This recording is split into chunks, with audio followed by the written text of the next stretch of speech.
Milton! Milton! Nako, wala yatang tao dito sa bahay ni Milton. Abay, wala sumasagot eh. Baka naman napasarap na naman ang tulog. Tatawag na nga lang ako uli. Milton! Milton! Mukhang wala talagang tao. Ay nako, hindi bale. Uuwi ko na lang itong sinampalukang manok na ibibigay ko sana kay Milton. Sayang, hindi niya matitikman ang aking specialty. Nako, makauwi na nga lang. Ako na lamang ang uubos nito. Nagsawa na sa kakatawag si Aling Sebia sa kapitbahay niyang si Mang Milton dahil walang sumasagot. Kaya nagpa siya ang matanda na bumalik na lamang sa bahay niya. Subalit pagpali niya para umuwi ay siya namang dating ni Mang Milton galing sa kung saan. Muntik pa silang magkabungguan. Ganun na lamang ang gulat ni Aling Sebia. Kaya naman, ang dala niyang ulam na sinampalukang manok na nakalagay sa isang mangkok ay natapon sa muka ni Mang Milton. Aray ko! Aray ko ang init! Diyos ko naman! Naku po, pasensya na. Hindi ko sinasadya. Teka lang, at pupunasan ko ang mukha mo nitong saya ko. Yumuko ka! Dalian mo, Milton! Yumuko naman si Mang Milton upang mapunasan ni Aling Sebia ang mukha niya na natapunan ng mainit na sabaw ng sinampalukang manok. Kaya lamang ay bigla din siyang pinigilan ng matandang lalaki. Napangiwi pa ito at napasimangot dahil tila hindi nagustuhan ni Mang Milton ang kanyang naaamoy. Okay na! Ayos na ako, Sebia! Salamat na lang! Pero basa pa na sabaw ng ulam ang pisngi mo. Pupunasan ko. Hindi na. Salamat na lang. Okay na ako. Ikaw naman kasi. Ba't may pinaligo sa akin yung sabaw na dala mong ulam? Dangang kasi, ginulat mo ko, Milton eh. Bigla ka sumulpot sa likuran ko. Buong akala ko pa naman nasa loob ka ng bahay mo at natutulog. Abay, kanina pa ako tawag dito at walang sumasagot. Pasensya na rin, Sebia. May pinuntahan kasi ako. Hayan tuloy. Nasayang yung ulam na ibibigay ko sana sa'yo. Natapon lang. Hindi bale. Salamat na lamang, Sebia. Kahit hindi ko natikman ang dala mong ulam. Sa tingin ko, masarap pa naman. Dahil kahit papano nalasahan ko. Nalasahan mo natapon nga. Di nga ba sa mukha ko natapon? Kaya nalasahan ko yung niluto mong paksiw. Anong paksiw ang sinasabi mo? Sinampalo ka nito. Hindi paksiw. Ay, ganun ba? Basta masarap. Kaya salamat dahil nag-abala ka pang hatiran ako dito sa aking bahay. Kung gusto mo, bibigyan na lang kita ulit. May konti pa naman na natira doon sa bahay Hindi na, Sebia. Baka ikaw naman ang mawala ng ulam pag nagkataon. Salamat na lang uli. Pagkatapos magpasalamat ni Mang Milton, ay pumasok na siya sa bahay niya. Si Aling Sebia naman ay umuwi na rin. Naupo ito sa upuang kawayan. Nanghihinayang siya na natapon lamang ang ulam na pinaghirapan niya na ipapatikim sana niya kay Mang Milton. Matagal na rin silang magkapit-bahay at madalas nagbibigayan ng ulam. Pareho na silang nag-iisa, subalit ang pagiging magkaibigan nila ay hanggang doon na lang. Hindi ito nagkakaroon ng mali siya. Habang nakaupo sa kawayang upuan si Aling Sebia, ay napaisip siya. Dahil kaninang pinupunasan niya ang mukha ni Mang Milton gamit ang kanyang saya, ay tila napangiwi ito at parang hindi nagustuhan ang kanyang naaamoy. Hinawakan niya ang laylayan ng kanyang saya at sinubukang amuyin yun. Biglang namula ang kanyang muka. Nakaramdam siya ng pagkapahiya dahil hindi nga pala kagandahan ang amoy ng kanyang sayang suot. Mas maasim pa sa amoy ng paksiw at mapanghi din yun. Naku po, kaya naman pala hindi maipinta mukha kanina ni Milton. Nakakahiya sa kanya. Baka kung anong isipin niya, Ay, nako naman. Hindi bale. Babawi na lamang ako sa kanya sa susunod na araw. Magluluto na lang ako ng ibang ulam at bibigyan siya. Pero bago yon, titiyakin ko na mabango ang aking amoy. Samantala, dahil gutom si Mang Milton, nagprito na lamang ito ng itlog upang maging ulam niya. Kahit paano ay nanghihinayang siya sa ibinigay sanang ulam ni Aling Sebia. Kaya nga lang, dahil sa nangyari, ay nasayang lamang yun. Kasalanan din naman kasi niya, bigla na lang siyang sumulpot sa likuran ng babaeng kapitbahay. Bigla siyang napangiti nang maalala ang pagpunas ni Aling Sebia sa kanyang muka gamit ang palda nito.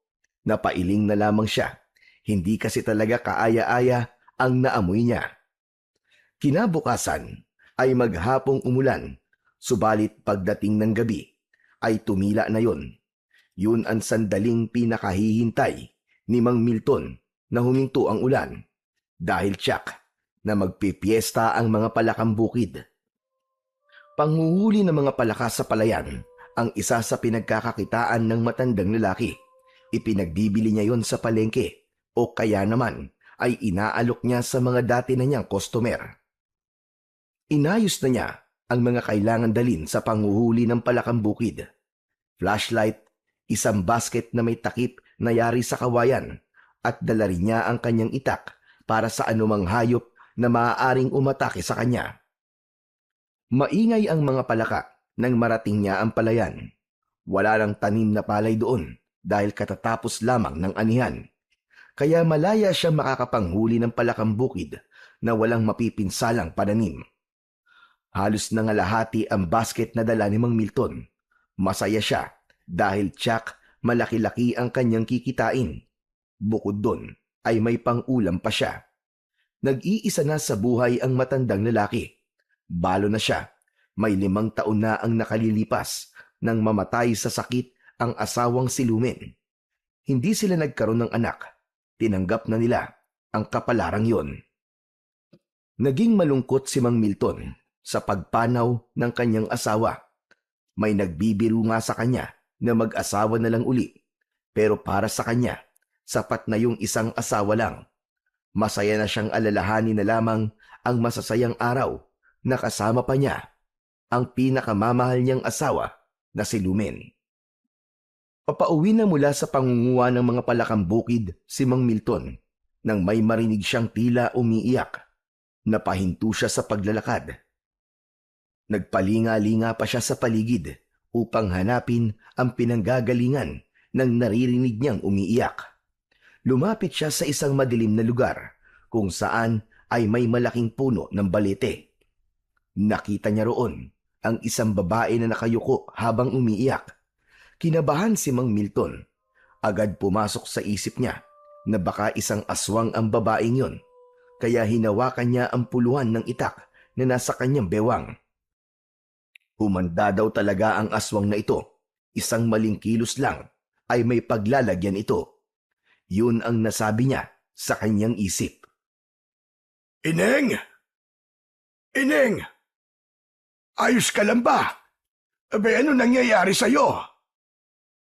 Hindi sumagot ang babaeng kausap ni Mang Milton, kundi patuloy lamang ito sa paghikbi. Anong maitutulong ko sa'yo, Ineng? May sumalbahe ba sa'yo? Hindi pa rin siya pinapansin ng babae.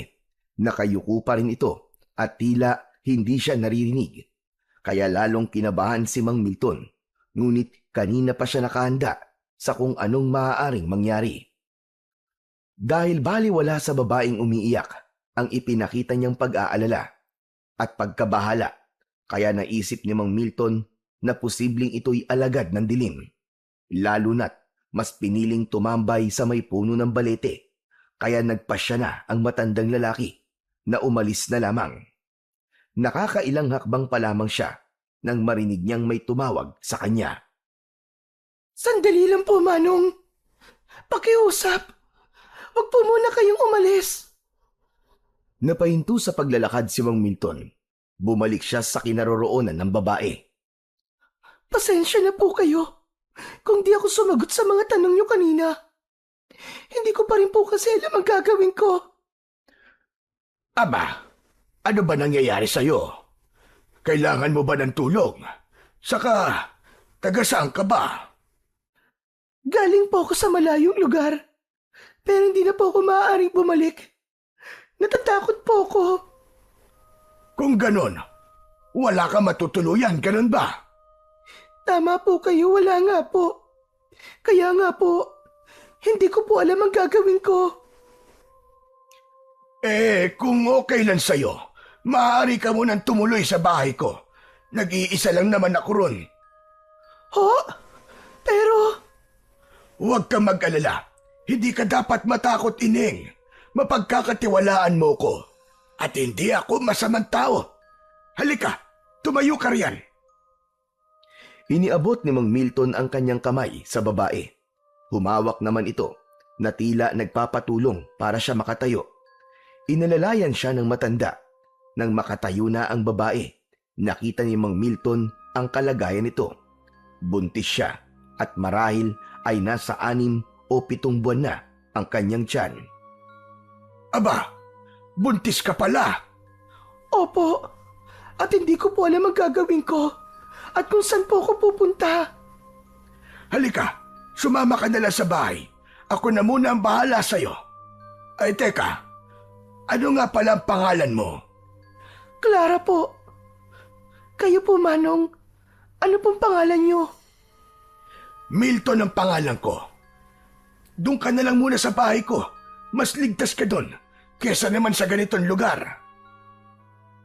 Ramdam ni Clara ang kabutihan ng puso ni Mang Milton, kaya agad ay nagtiwala siya sa matanda. Lumakad na sila papauwi.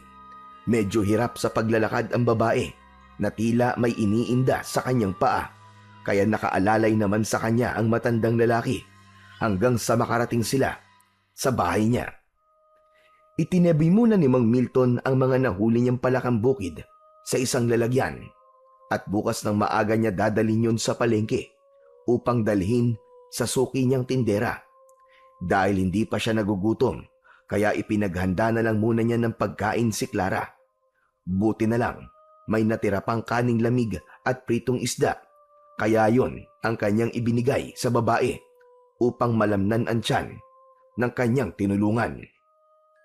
O heto, kumain ka muna. Pasensya ka na rito sa pagkain na ihanda ko. Ito lang kasi ang meron ako. Okay lang po. Ang mahalaga po ay may makakain po ko. Kaninang umaga pa po kasi ako hindi kumakain. Abay, ganun ba? Kawawa ka naman. O sige na, Clara. Kumain ka na. Nagsali ng tubig sa baso si Mang Milton at inilagay yon sa mesa sa harap ng babae. Iniwan na muna niya si Clara upang makakain ng maayos. Maya-maya na lamang niya ito kakausapin upang tanungin ng ilang bagay na ibig pa niyang malaman. Nang tapos nang kumain si Clara at saglit na ring nakapagpahinga, ay lumapit na sa kanya si Mang Milton. Yun na nga ang sandali para makausap niyang muli ang babae na kanyang tinulungan. Hindi na nagtanong pa ang matanda, kundi kusa nang nagkwento si Clara tungkol sa buhay niya. Nalaman ni Mang Milton na biktima pala ng pangahalay si Clara. Hindi niya alam kung sino ang gumawa noon dahil may kung anong ipinaamoy sa kanya upang mahilo siya at mawalan ng malay. Saka na ginawa sa kanya ang makamundong pagnanasa ng lalaking lumapastangan sa kanya. Nang malaman naman ng lalaki na kanyang minamahal ang nangyari sa kanya at ang kanyang pagdadalang tao, sa halip na kaawaan siya at intindihin, ay pinaratangan pa siya ng pagtataksil, saka basta na lamang siyang iniwan. Dahil ulila na sa mga magulang si Clara, wala na siyang mapupuntahan. Naghahanap siya na mapapasukan kahit kasambahay. Kaya lamang, dahil sa kanyang kalagayan, ay pinapaalis din siya hanggang nagpalaboy-laboy siya sa kung saan-saan. Magulong-magulo na ang isipan ni Clara at kung ano-ano na ang naiisip nang matagpuan siya ni Mang Milton sa ilalim ng puno ng balete. Marahil, pinag-adya ng kapalaran na mapadpad siya sa lugar na yon dahil naroon ang taong makakatulong sa kanya. Panay ang agos ng luha ni Clara nang ikwento niya kay Mang Milton ang masaklap niyang kapalaran. Tapos na ang pagkikwento niya, pero hindi pa rin matapos-tapos ang pagpatak ng kanyang mga luha mula sa kanyang mga mata. Tama na, Clara. Tahan na. Huwag ka nang umiyak. Handa kitang tulungan. Salamat po. Maraming salamat po, Mang Milton. Nag-iisa na ako sa buhay. At marahil kung nagkaanak kami ng asawa ko, baka kasing edad mo siya. Nasaan po ang asawa niyo, Mang Milton? Ilang taon na siyang patay, Ining. Okay lang po ba talaga sa inyo na dumito na lang po muna ako? Oo naman. Sabi ko nga sa'yo, handa kitang tulungan dahil naaawa ko sa'yo. Lalo na sa'yo magiging anak. Abay, kawawa siya. Wala siyang kasalanan sa nangyari sa'yo. Kaya nga po, kahit napakasakit po ng sinapit ko, pinili ko pa rin po na ipagpatuloy ang pagbubuntis ko at isilang siya. Dahil wala po siyang kasalanan. Isang bagay yon na hinahangaan ko sa'yo. Ang buhayin ng bata na dinadala mo. Kaya gusto kitang tulungan. Mang Milton, pwede po bang itay na lamang po ang itawag ko sa inyo? Aba, oo naman. Mas ikatutuwa ko yon. Dahil hindi lang ako magkakaroon ng anak, kundi magkakaroon din ako ng apo. Totoo sa puso ni Mang Milton ang nadaramang kasiyahan. Nawala man ang kanyang asawa. Sa pagdating naman ni Clara ay alam niyang magkakaroon na uli siya ng isang bagong pamilya. Ngunit ang kabutihang ipinakita ni Mang Milton kay Clara ay tila kwinestyon ng kaibigan niyang si Aling Sebia. Aba, Milton, ako'y nagpapaalala lamang sa'yo, hane. Baka babaya ipagsisihan mo yung ginagawa mong pagtulong sa babaeng yan. Alam ko naman ang ginagawa ko, Sebia. Sabi mo nga, ay nakita mo siya na naroon sa puno ng balete, di ba? Paano kung masamang nilalang yan at may plano sa'yo ng masama? Ikaw talaga matanda ka. Abay kung ano-ano na lamang ang iyong iniisip. Milton, iba na ang panahon ngayon. Yung mga kampon ng kadiliman na yan, iba-ibang ginagawang paraan para makapambiktima. Paano kung pinagpaplanuhan ka na pala ng masama ng babaeng yan? Ikaw rin. Sebia, salamat sa malasakit mo sa akin. Pero alam kong hindi gaya ng iniisip mo si Clara. Ako'y nagpapaalala lamang sa'yo dahil para din yon sa kabutihan mo. Ang naging pagkontra na yon ni Aling Sebia ay hindi naging lingid kay Clara. Kaya nga, nahihiya si Mang Milton kay Clara. Clara, narinig mo naman siguro yung mga sinabi kanina ni Sebia. Abe, pagpasensyaan mo na lamang ang matandang yon. Naiintindihan ko po siya, Mang Milton. Lalo na't matagal na po kayo magkaibigan. Nag-aalala lang po siya sa inyo. Tsaka, alam mo iya, sa ganda mong yan, pagkakama ng kanyang isang kampon daw ng kadiliman, aba pambihira naman talaga ang babaeng yon.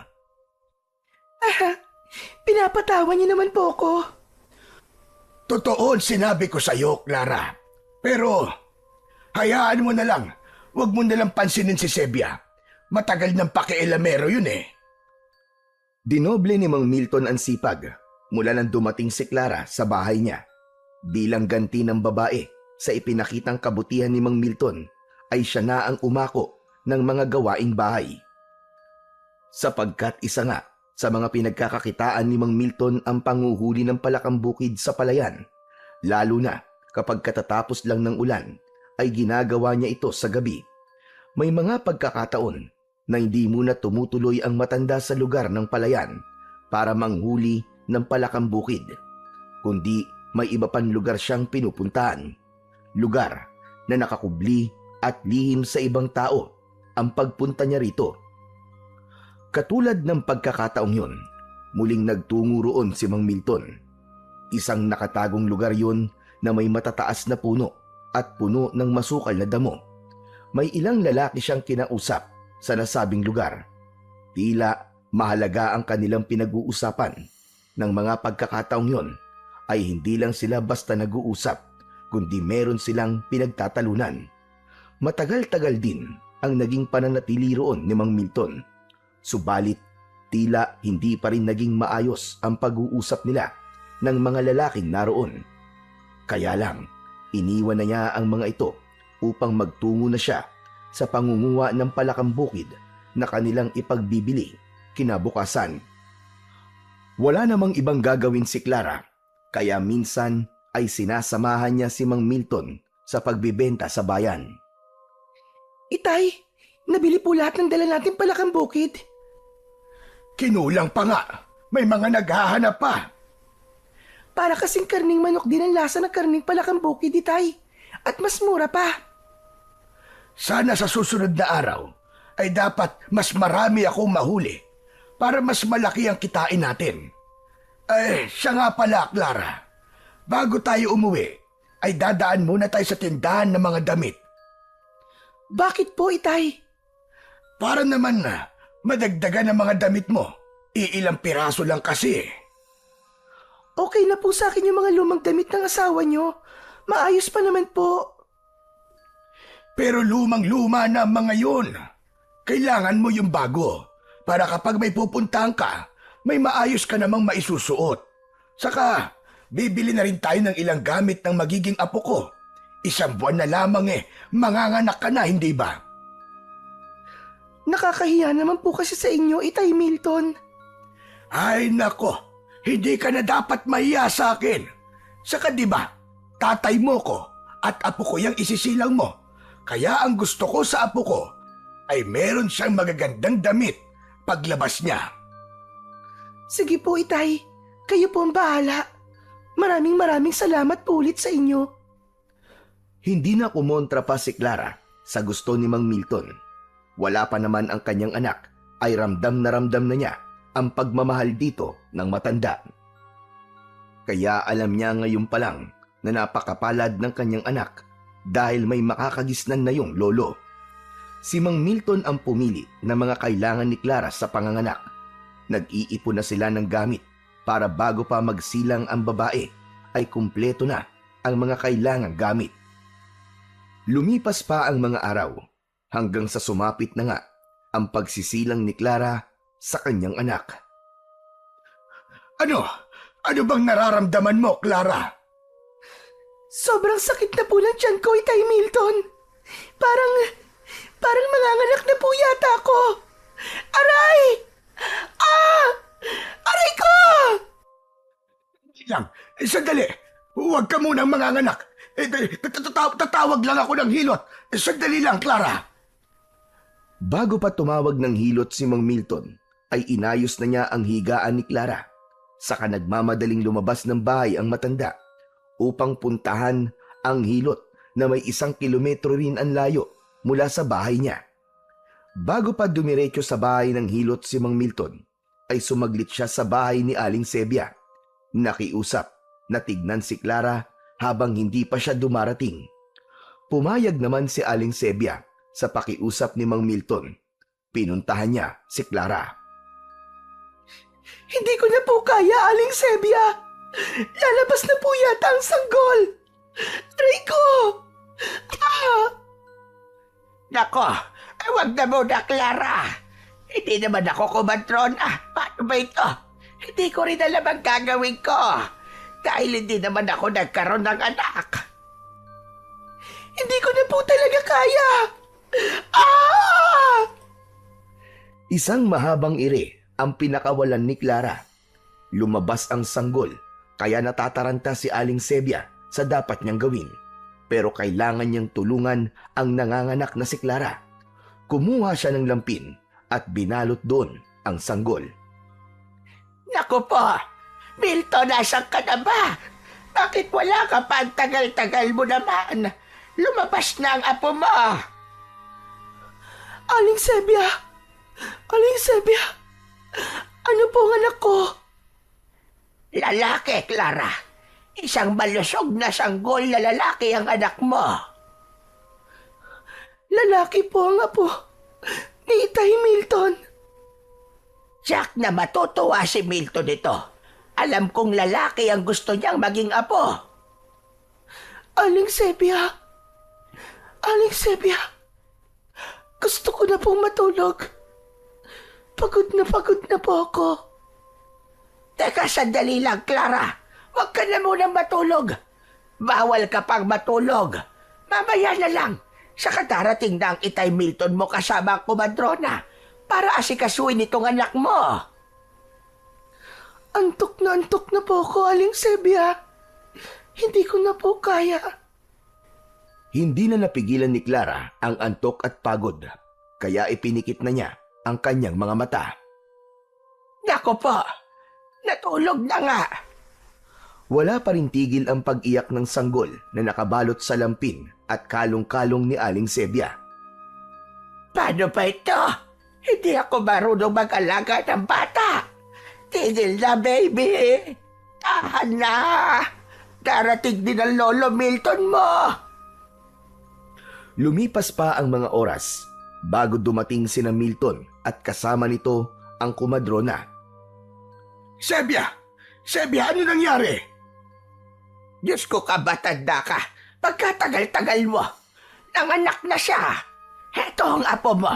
Salamat naman at tumigil din sa pag-iyak. Abay, hindi ko na talaga alam ang gagawin ko. Hindi pa naman ako nagkaroon ng anak kahit kailan. Aling Huling, kayo na po ang bahala kay Clara. Nilapitan ng kumadrona si Clara upang alamin ang kalagayan nito. Subalit paghawak niya sa babae ay natigilan siya. Naku po! Abay, bakit, Aling Huling? Hindi na siya humihinga. Patay na siya. Gulat at hindi makapaniwala si Mang Milton sa sinabi ng kumadrona. Ganon din si Aling Sebia na kagad na inalihan ng takot at pangamba. Sandali. Wala akong kasalanan dyan. Wala akong masamang ginawa sa kanya, Milton. Ano ka ba naman, Sebia? Bakit ka ba natataranta at natatakot? Pambihira baka mamaya isipin mo na kasalanan ko nangyari kay Clara. Wala akong alam dyan. Pinapayapa ni Mang Milton si Aling Sebia. Nauunawaan niya ang takot at pagkakataranta nito.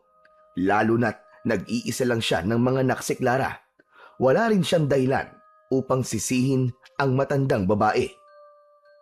Napamahal na kay Mang Milton si Clara, kaya naging masakit din sa kanya ang pagpanaw ng babae. Humingi ng tulong ang matandang lalaki upang mabigyan ng maayos na libing si Clara. Hindi rin iniwan ni Aling Sebia si Mang Milton at namalagi ang pagdamay nito hanggang sa mailibing ang babae.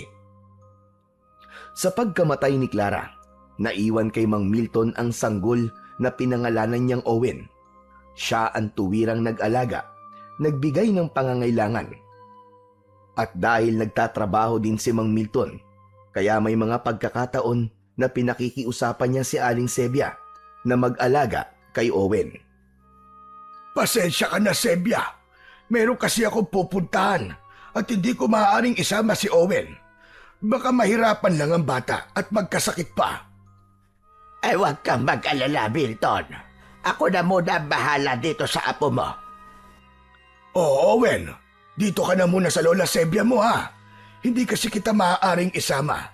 At saka, marami pa akong gagawin. Nakatingin lamang ang sanggol na si Owen kay Mang Milton.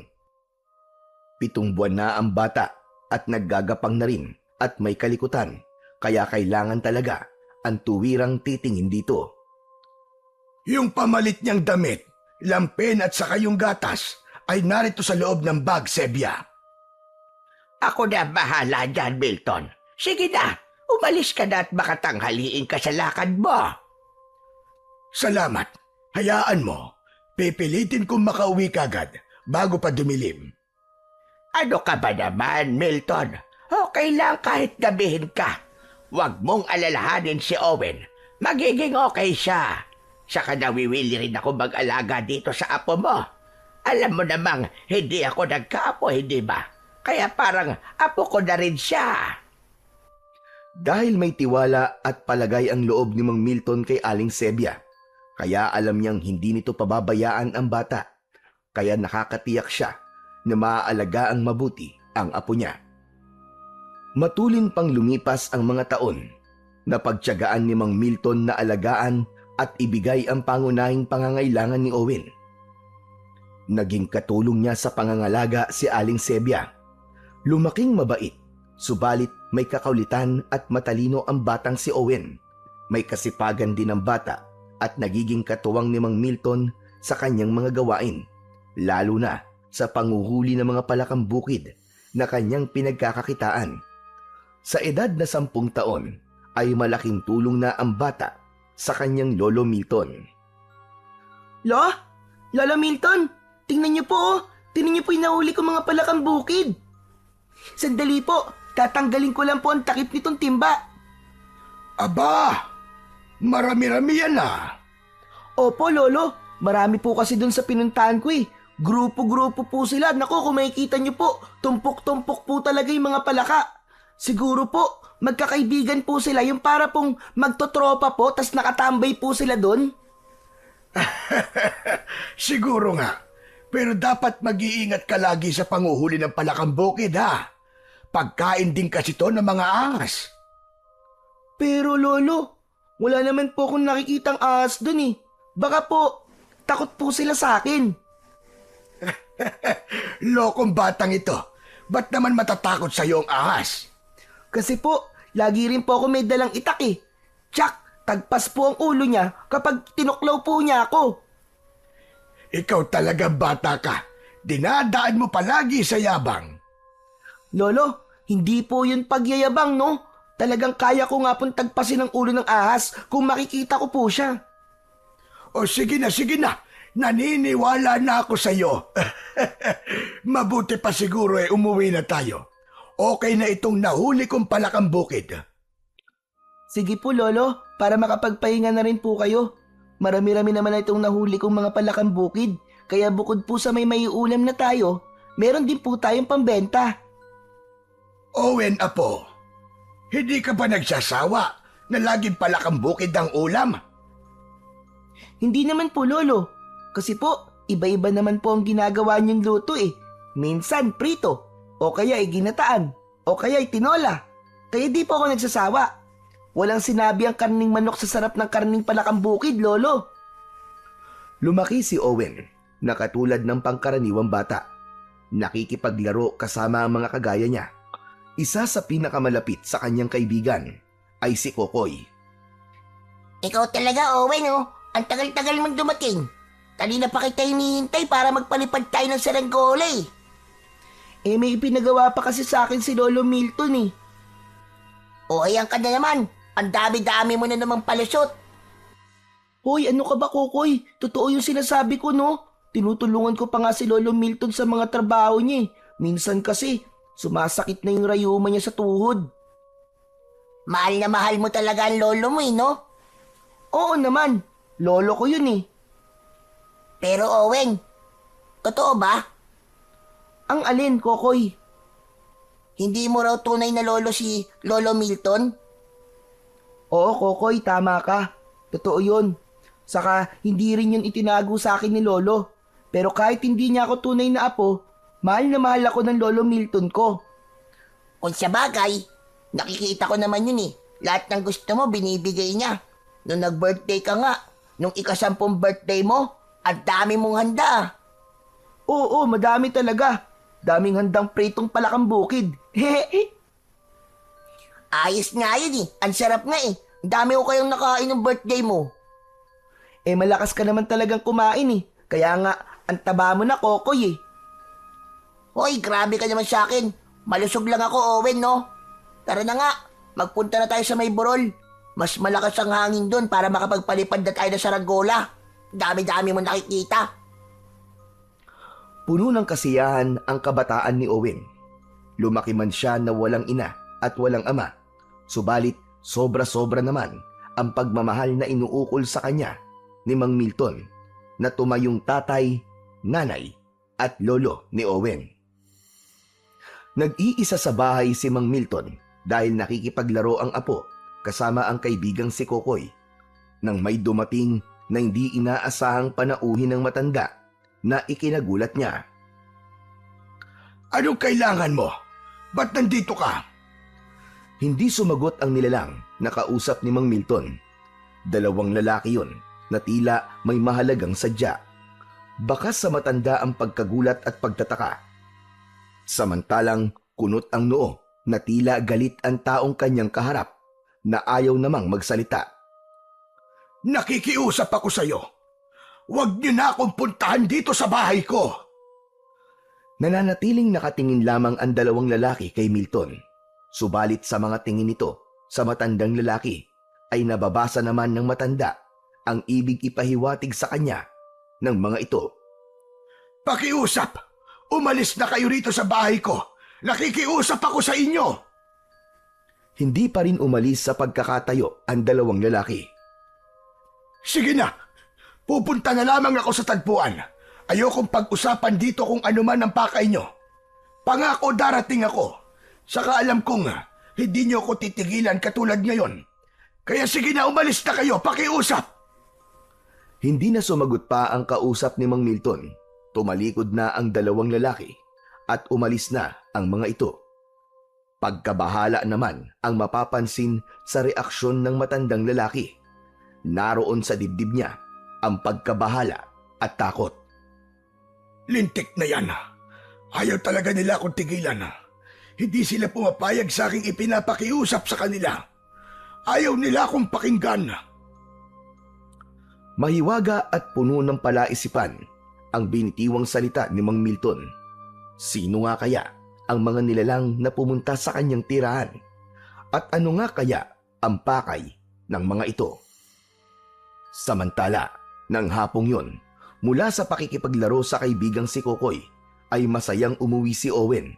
Masayang nagkwento sa kanyang lolo tungkol sa naging pagpapalipad nila ng saranggola ng kanyang kaibigan. Ayos! Ang sarap magpalipad talaga ng saranggola, Lolo Milton. Ang saya-saya. Tapos, ang taas po ng saranggola. Para nga pong eroplano na sumasayaw-sayaw po sa impapawid eh. Para nga pong tatangayin kami ni Kokoy nang lumakas po yung hangin. Nagsigawan po kami. Buti na lang po, tinulungan kami ng ibang bata para di po kami tangayin. Pero Lolo, grabe, ang saya po talaga nun. Masayang nagkikwento si Owen sa kanyang lolo. Kaya nga lang, tila walang reaksyon ang matanda na tila hindi niya napapakinggan ang mga sinasabi ng bata. Nagtaka siya dahil hindi naman ganun ang kanyang lolo. Lo? Teka po, okay lang po ba kayo, Lo? Hindi pa rin kumikibo si Mang Milton. Malalim ang iniisip ng matanda na tila naglalayag yon sa kung saan. Lo, ano po ba? Lolo naman no, namamatanda na po yata kayo eh. Kanina pa po ako daldal ng daldal dito, hindi naman po pala kayo nakikinig. Tinapik-tapik ni Owen ang balikat ng kanyang lolo. Saka palang napansin ng matanda na katabi na pala niya ang kanyang apo. Aba, Owen, apo. Dumating ka na pala. Lolo Milton, kanina pa po ako nandito. Ang dami-dami ko na nga pong kinikwento sa inyo eh. Abay, ganun ba? Hindi kita kasi napansin. Paano niyo po ako mapapansin? Ang layo-layo po ng tingin niyo. Parang may malalim po kayong iniisip. Naku po Lolo mag-iingat po kayo sa pag-iisip ng malalim. Baka malunod po kayo. Abay, lokong bata ito. Kung ano-ano sinasabi mo. Yan, ganyan po Lolo. Dapat po sa inyo ngumingiti. Para po kasing pasan niyo po ang buong mundo eh. Katulad nung napanood ko pong lumang pelikula ni Sharon Cuneta. Meron lang akong iniisip, apo. Lolo, ano po bang iniisip nyo? Baka pwede ko po kayong tulungan. Si Lola Sebia po ba? Aba, ikaw na bata ka. Kung ano-ano sinasabi mo. Magkaibigan lang kami ng Lola Sebia mo, no? Nagtatanong lang naman po ako, Lolo eh. Pero teka Lo, Ano nga po ba ang problema nyo? Kasi nga po, gusto ko po matulungan po kayo. Hindi na, Apo. Kaya-kaya na ito ng lolo mo. Ay siya nga pala. Nagugutom ka na ba? Mabuti pa kumain na muna tayo. Oo nga po, Lolo. Kanina pa po ako gutom na gutom eh. Teka, huhulaan ko po ang ulam natin. Ano pa nga ba?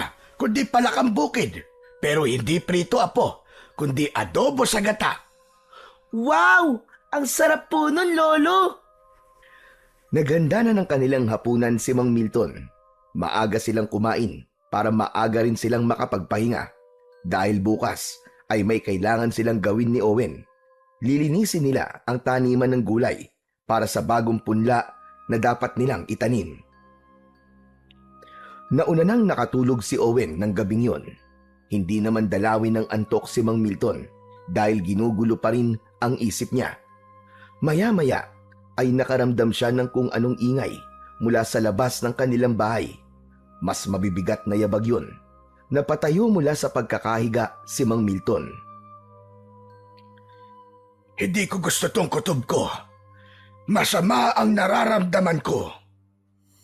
Sumilip sa siwang ng bintana ang matandang lalaki. Nanlaki ang kanyang mga mata sa kanyang nakita. Hindi siya maaaring magkamali. Gusto talaga nilang manggulo. Hindi talaga sila titigil. Nagtungo na sa likod ng pintuan si Mang Milton. Kinuha niya mula sa pagkakasabit sa dingding ang isang buntot ng pagi. Mga lintik kayo. Ngayon ay magkakasubukan talaga tayo. Gusto nila akong sagarin. Pwes, magkaalaman na. Lumabas ng bahay ang matandang lalaki. Pagkalabas niya ng bahay, ay agad na bumungad sa kanya ang isang nakakakilabot na aswang asbo. Ang uri ng aswang na may kakayahang magpalit ng anyo, katulad ng mabangis na hayop.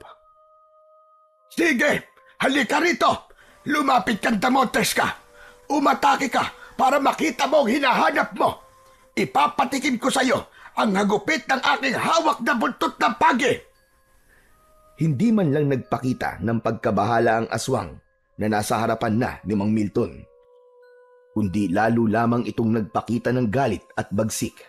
Umatungal ito at ipinakita pa sa matanda ang kanyang malalaki at matutulis na pangil. May paganyang-ganyang ka pa. Akala mo yata'y matatakot ako sa mga pangil mo.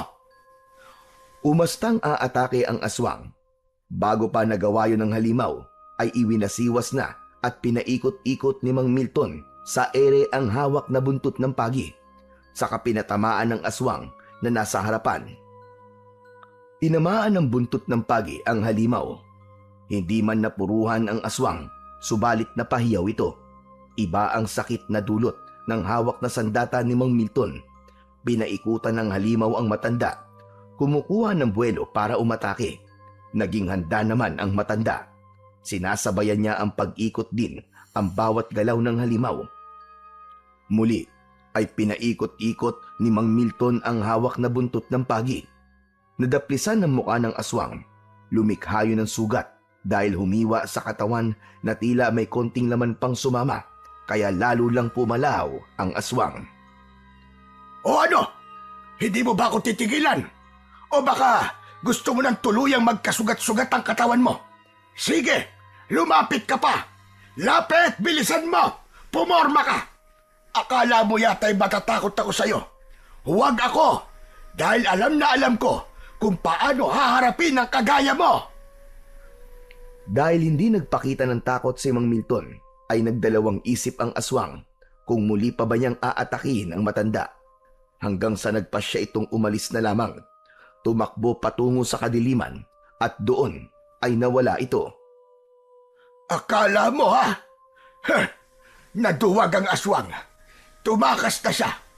Kaya lamang, tsak na hindi yun ang huli niyang gagawing pag-atake dahil sa ginawa ko sa kanya. Tsak na mag-iipon siya ng lakas at malamang sa pagbabalik niya, mas marami na siyang kasama. Bumalik na sa loob ng bahay si Mang Milton. Inilagay na niya muli sa likod ng pintuan ang buntot ng pagi. Babalik na sana siya sa kanyang higaan nang makita niyang gising na ang apo niyang si Owen. Lo? Lo, saan po kayo galing? Sa labas, apo. Ganitong oras po, lumabas pa po kayo, Lo? Ay, may inasikaso lang ako sa labas, iho. Ano po yun, Lo? Ay, nako. Ikaw talagang bata ka. Ang dami-dami mong tanong. Lolo naman eh. Gusto ko lang naman pong malaman. Sige na, sige na. Matulog ka na uli. Ako'y babalik na rin sa pagtulog. Hindi na po ako inaantok, Lolo eh. Saka, kanina po parang may narinig po akong ingay sa labas. Ano po ba yun? Para pong may nag-aaway eh. Baka naman guni-guni mo lamang yon, apo. Ayaw ni Mang Milton na guluhin ang isip ni Owen, kaya hindi na lamang niya sinabi kung ano bang nangyari sa labas ng bahay nila. Laking pasasalamat din niya na hindi inalam ng bata ang pinagmulan ng narinig niyang ingay. Nang sumunod na araw, ay nagkausap sina Aling Sebia at Mang Milton. Hindi magkandatuto ang matandang babae sa pagkikwento kay Mang Milton tungkol sa kanyang mga nakita. Nako, Milton. Kitang-kita ko. Totoong pinahanga mo ako. Biruin mo. Nagawa mong harapin ang aswang na yon nang ikaw lamang mag-isa at hindi ka man lang nagpakita ng takot sa kanya. Nakita pala ni Aling Sebia ang ginawa nito nung mga nakaraang gabi. Salamat talaga sa iyo, Milton, hane.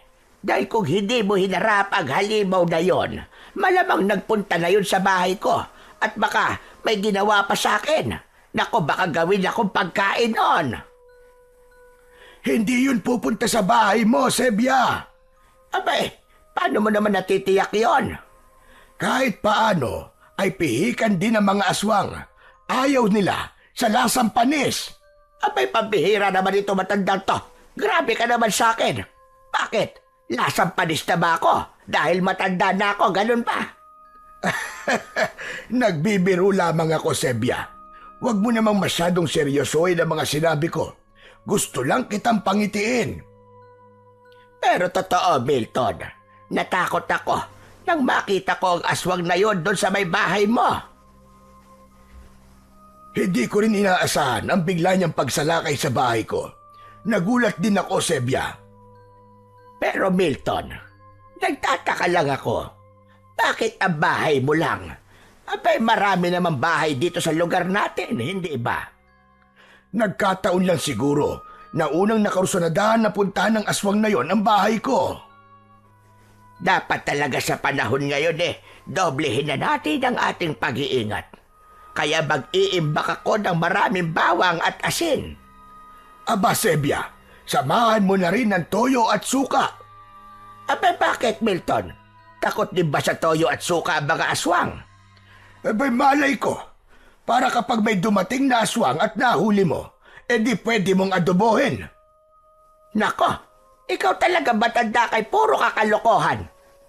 Pero teka, ano nga kaya ang lasa ng adobong aswangan Gusto mo ba matikman, Sebia? Ipaghahanda mo ba ako?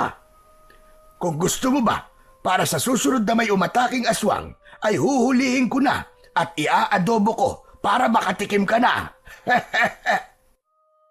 Likas na kina Mang Milton at Aling Sebia ang magbiruan. Matagal na rin silang magkakilala at magkapitbahay, kaya alam na nila ang ugali ng isa't isa. Samantala, mula nang umatake ang aswang asbo sa bahay ni Mang Milton, ay madalas hindi na makapagtulog ang matandang lalaki. Lagi siyang nag-aalala para sa kanila ng apong si Owen. Kanina pa tulog na tulog ang bata. Napagod sa pagtulong sa kanyang lolo sa mga gawaing bukid, pati na rin sa pakikipaglaro kay Kokoy. Ang totoo'y hindi inuobliga ni Mang Milton na tulungan siya ng apo sa mga gawain niya. Sadyang may kusa ang bata. Marunong siyang makiramdam, kaya alam niya kung kailan siya dapat tumulong sa kanyang lolo. Pinagmamasdan ni Mang Milton ang apo niya habang natutulog. Naisip niya na napakabilis talaga ng panahon. Parang kailan lang nang iwan si Owen ng inang si Clara na namatay sa panganganak.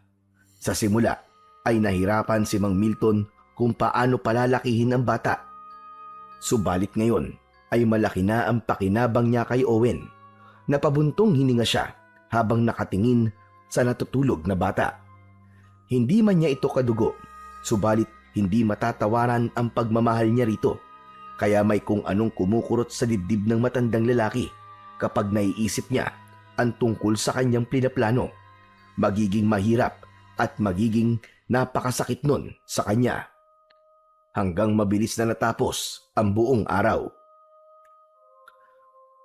Oh, Apo, akala ko'y nakabihis ka na. Lolo, paano po ako magbibihis? Wala pa po kayong sinasabi sa akin eh.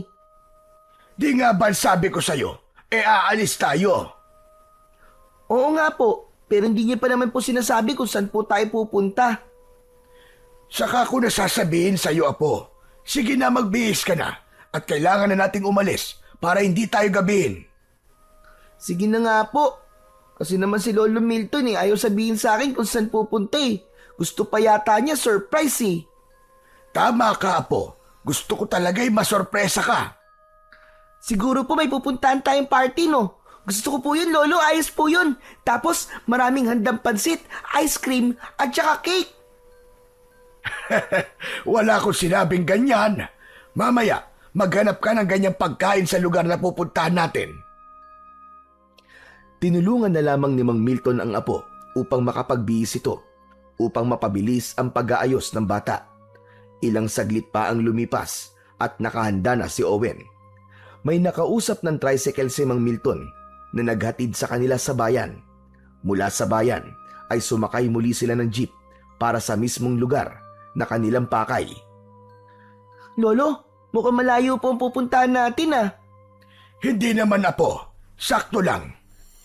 Lolo, saan po ba talaga tayo pupunta? Malalaman mo rin mamaya. Kung gusto mo, matulog ka muna dahil malayo-layo rin naman ang biyahe natin. Hindi na po, Lolo. Hindi naman po ako inaantok eh.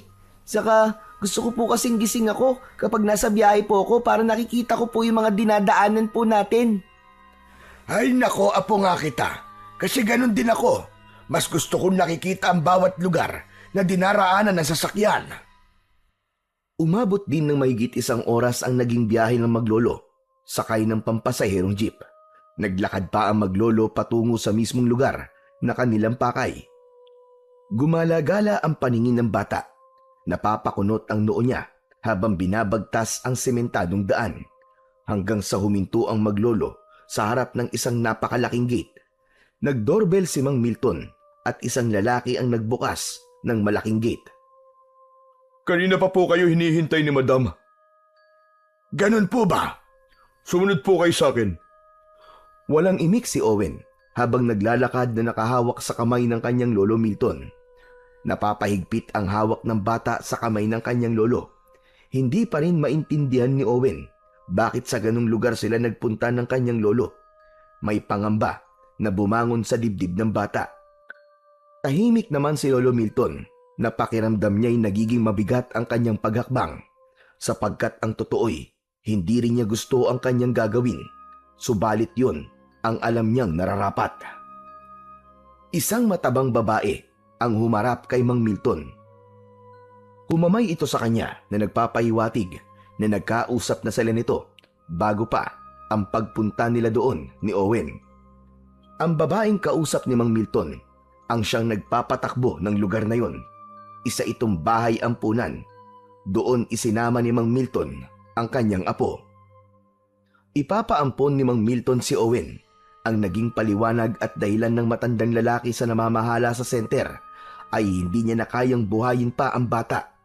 Matanda na siya at may sakit, kaya kailangan ni Owen ng lugar kung saan ay maaalagaan ito at magiging komportable. Dito po sa center ay magkakaroon ng maraming kaibigan si Owen. Hindi pa lang kasi niya nakikita ang ibang bata dahil nasa loob pa po sila at nag-aaral. Oras kasi ngayon ng kanilang pag-aaral. Lolo, ayoko po dito. Lolo, umuwi na po tayo. Ang gusto nga lang ng lolo mo ay dumito ka. Mas maaalagaan ka rito, iho. Hindi ka sasala sa oras ng pagkain. Basta ayoko po dito, Lolo. Okay na po sa akin ang prito at adobong palakang bukid. Kahit yun po lagi ang pagkain ko, ayos na po sa akin. Basta kasama ko po si Lolo Milton. Mang Milton, mukhang mahihirapan po kayong iwan dito ang bata. Mama, hindi po. Saka nag-usap na tayo. Makabubuti kay Owen kung mananatili siya rito.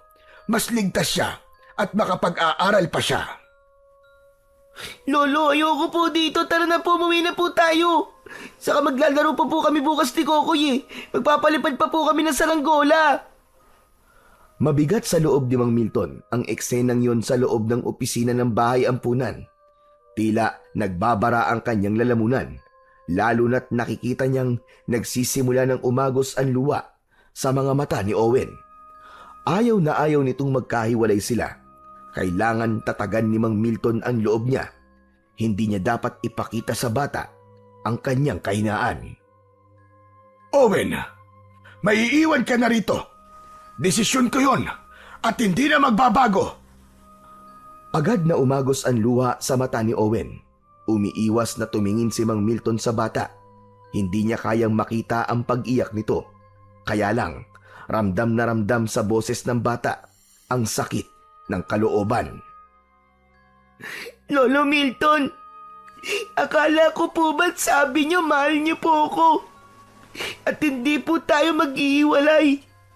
Pero bakit ngayon po iiwan niyo po ako dito? Bakit gusto niyo po akong ipamigay dito sa ampunan? Ayaw niyo na po ba sa akin? Oo, ayoko na sa'yo. Matigas ang ulo mo. Hindi po totoo yan, Lolo. Hindi po ako naniniwala. Nagjo-joke lang po kayo, hindi po ba?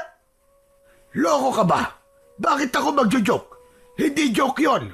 Talagang ayaw ko na sa'yo. Hindi po totoo yan.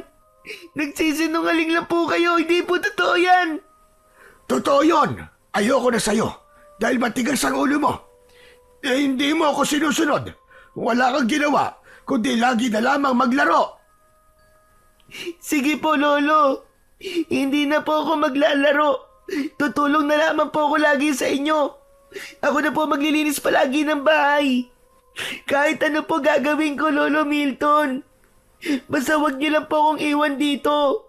Ayoko po dito. Gusto ko po doon sa bahay natin. Hindi. Dito ka na. Sa kasawan-sawa na ako nakasama ka. Pabigat ka lang sa akin. Ayoko nang kasama ka pa.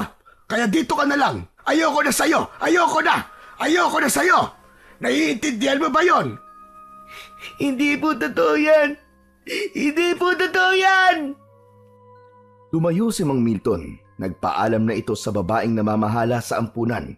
Subalit biglang yumakap ng maigpit si Owen sa kanyang lolo Milton. Yakap na tila ayaw bumitiw habang panay ang agos ng luha sa mga mata. Ayoko po dito, Lolo. Ayoko po dito. Please po, Lolo. Promise po, hindi na po ako magiging pasaway. Hindi na po ako magrereklamo. Lalo po ako magsisipag. Kahit paulit-ulit po na palakang bukid ng ulam ko po, okay lang po yun. Hindi po ako magrereklamo. Basta wag niyo lang po akong iwan dito, Lolo. Wag niyo po akong iwan dito. Ano ka ba, Owen? Bitiwan mo nga ako. Huwag mong hilahin ang pantalong ko. Di ba sabi ko sa'yo? Ayoko na sa'yo. Dahil pahirap ka lang sa buhay ko. Hindi ko na kayang alagaan ka pa. Hindi po ako magpapaalaga sa'yo, Lolo. Magpapakabait po ako. Huwag niyo lang po akong iwan dito. Pilit na inalis ni Mang Milton ang maigpit na pagkakayakap ni Owen sa kanyang bewang. Nahirapan siyang alisin yun, kaya nagpatulong na siya sa ilang tauhan ng ampunan upang alisin ang pagkakayakap sa kanya ng bata. Halos pumalahaw sa pag-iyak ang bata habang pinagtutulungang buhatin ng dalawang lalaki at ilayo si Owen. Tuloy-tuloy naman na lumabas na ng bahay ampunan si Mang Milton. Nagsisikip ang kanyang dibdib. Kanina pa, gustong bumuhos ang kanyang luha. Napakabigat sa damdamin niya. Naiwan si Owen sa lugar na yon. Si Owen na itinurong niyang parang tunay na apo. Bumuo ng kanyang buhay at nagbigay ligaya sa kanya. Subalit, kailangan niyang iwan at maghiwalay sila. Nang ganap nang makalabas si Mang Milton sa loob ng bahay ampunan, saglit itong sumandal sa pader sa labas at doon niya inilabas ang kanyang mabigat na emosyon. Bumuhos din ang masagana niyang luha mula sa kanyang mga mata. Patawad na po. Patawarin mo ang lolo. Pero kailangan kong gawin yun. Dahil ito ang mas makabubuti sa iyo. Para sa iyong kaligtasan. Unang gabi na hindi kasama ni Mang Milton ang apo, hindi siya dalawin ng antok. Sa bawat pagpikit niya ay mukha ni Owen ang kanyang nakikita. Dapat niya nang sanayin ang kanyang sarili na hindi nakasama ang bata. Ipinagtaka naman ni Aling Sebia na hindi niya na nakikita si Owen, kaya nag-usisa ito kay Mang Milton. Nasaan na ba ang apo mo, Milton? Ilang araw ko nang hindi nakikita. Pinagbakasyon ko muna sa isang kamag-anak sa Pangasinan at baka matagalan siya doon. Pangasinan? Pero ang sabi mo sa akin taga Batangas ka. Saka minsan mo nang naikwento na wala ka ng kamag-anak. Mali ka, Sebia. Baka nakalimutan mo lang. Milton, nasan nga ba si Owen? Makulit ka rin Sebia. Ang sabi ko nga, nagbakasyon sa bahay ng isang kamag-anak ko. Hindi ako naniniwala sa iyo. Dahil kung nagbakasyon lang yon, ay bakit hindi ka kasama? May mga kailangan akong gawin dito. Kaya siya lang ang naroroon. Inihatid ko lang siya. Milton, may problema ka ba sa apo mo? Ano ba naman tanong yan, Sebia? Saka kung ayaw mo akong paniwalaan, bahala ka. Tinalikuran na ni Mang Milton si Aling Sebia.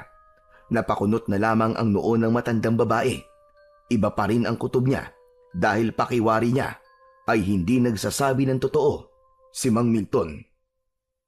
Maging ang batang si Kokoy ay pinuntahan ang bahay ni na Owen dahil hindi na ito dumarating sa kanilang madalas na tinatambayan. Wala na rin siyang kasama sa pagpapalipad ng saranggola. Kung anong sinabi ni Mang Milton kay Aling Sebia ay yun din ang sinabi niya sa batang si Kokoy. Kailan po uuwi ang kaibigan ko, Lolo Milton? Baka hindi na, Kokoy. Po? Doon na po si Owen? Naku naman! Masaya na rin kasi doon si Owen. May mga bago na rin siyang kalaro. Ano ba yan? Nakakalungkot naman. Hindi na pala kami magkikita ng kaibigan ko. Ramdam ni Mang Milton ang lungkot ni Kokoy. Malamang, ganun din ang nararamdaman ni Owen ng sandaling yon. Inalis na lamang ng matandang lalaki sa isipan ng apo. Ayaw na muna niyang isipin yon dahil nagpapahirap lamang yon sa kanyang kalooban. Samantala, naging malungkutin sa loob ng bahay ampunan si Owen. Maraming mga bata roon na halos kasing edad din niya. Kaya lang, mas pinili ng bata na mag-isa at hindi ito makipaglaro sa mga batang naroon sa bahay ampunan.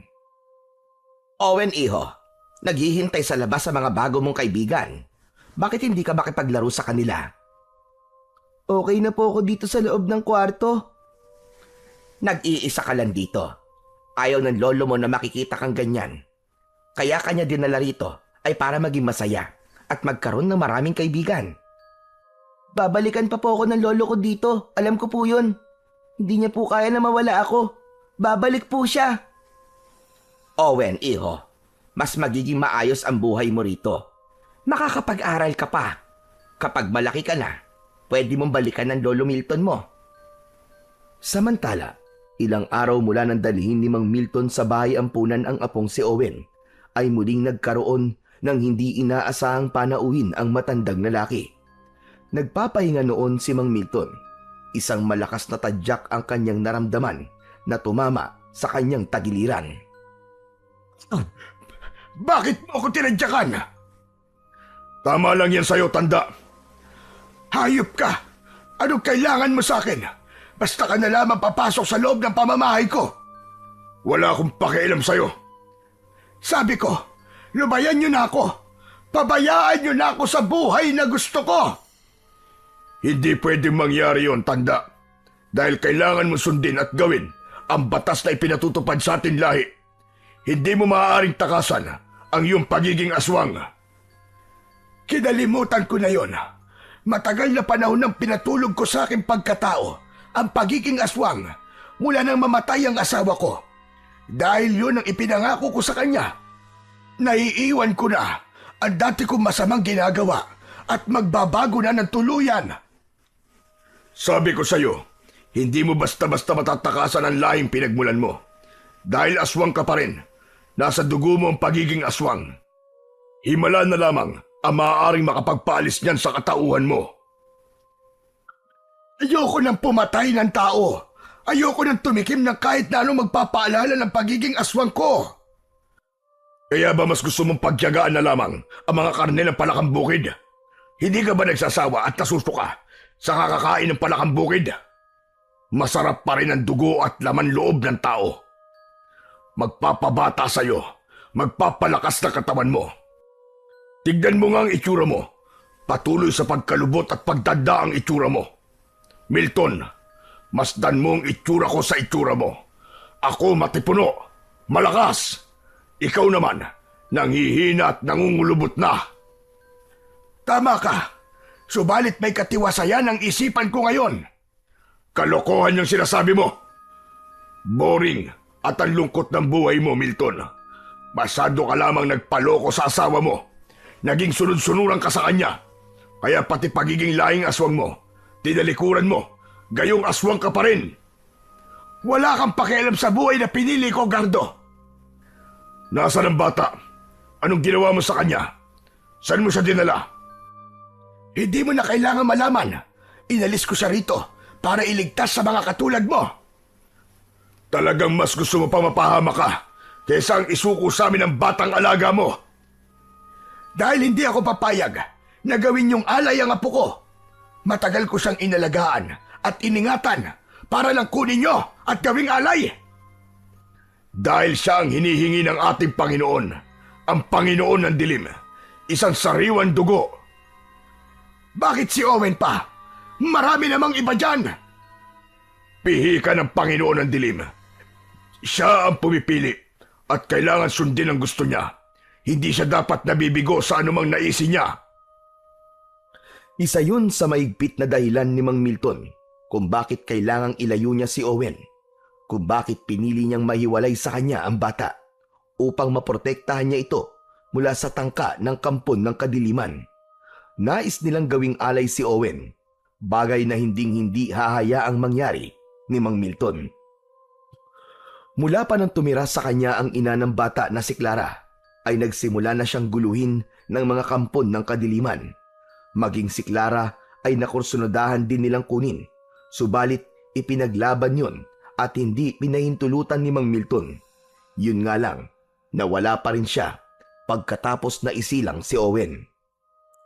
Bukod sa nais gawing alay si Owen na mga kampon ng dilim, ay hindi rin kaya ni Mang Milton na ipaalam sa kanyang apo ang tunay niyang katauhan, ang pagiging isa niyang aswang-asbo. Lalong hindi rin niya gustong isalin sa bata ang kanyang pagiging aswang dahil alam niya kung ano ang hirap na maaaring pagdaanan. Nawawala ang kapayapaan, nagiging alipin ng kasamaan at laging may ligalig ang buhay. Ilan lamang yon sa ayaw niyang maranasan at mangyari sa kanyang apo, kaya kahit napakasakit sa kanya, ay pinili niyang ilayo na lang si Owen sapagkat ang hangad niya para sa bata ay isang normal at tahimik na buhay. Mula nang tumira si Owen sa bahay ampunan, ay wala siyang ibang iniisip kundi ang kanyang lolo Milton. May mga pagkakataon na umiikot siya sa kabuang paligid ng ampunan, nagmamasid at inaalam ang lugar na maaari niyang daanan. Sadyang hindi mapalagay si Owen. Ang nais niya'y makatakas doon upang bumalik sa kanyang lolo. Samantala, naging palaisipan naman kay Aling Sebia ang mga ikinikilos ni Mang Milton, ang madalas nitong pagiging balisa at ang pagkakaroon ng mga taong pumupunta sa bahay nito na dati naman ay walang dumadalaw. Kaya nang minsang makasalubong niya sa daan ang matandang lalaki, ay hindi na napigilan pa ni Aling Sebia ang mag-usisa. Magandang araw sa iyo, Milton. Kumusta ka na nga pala? Para namang napakalayo ng bahay mo sa bahay ko. Madalas naman tayo nagkikita. Oo nga, pero halos hindi na tayo nagkakausap. Mula kasi nang hindi mo nakasama si Owen parang nagi kang abala. Saka, may mga taong pumupunta sa inyo. Mga kakilala ko lang ang mga yon. May tinatanong lang sa akin.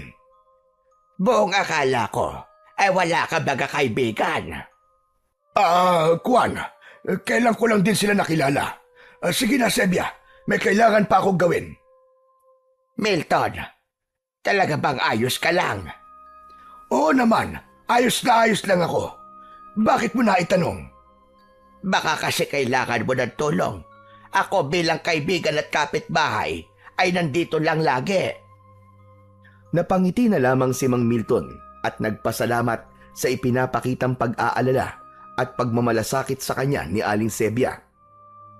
Pero siya man ay nababahala dahil baka pati ang kanyang matandang kapitbahay ay madamay sa problema niya ngayon sa mga nilalang ng dilim na nanggugulo sa kanya.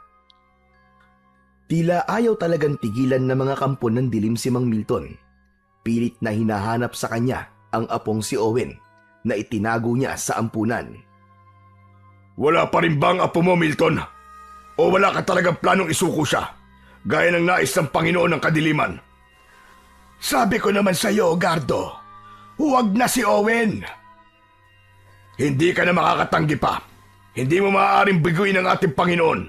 Iba kasi nararamdaman ng ating pinuno sa batang pinalaki mo. Kaya siya nais niyang maging alay. Teka, Gardo. Kung ako na lang kaya gawin yung alay, wag na ang apo ko. Anong sabi mo? Gusto mong pagtiyagaan ka ng ating Panginoon? Laso ng dugo mo para sa lahing aswang. Sa kakalahi ka namin.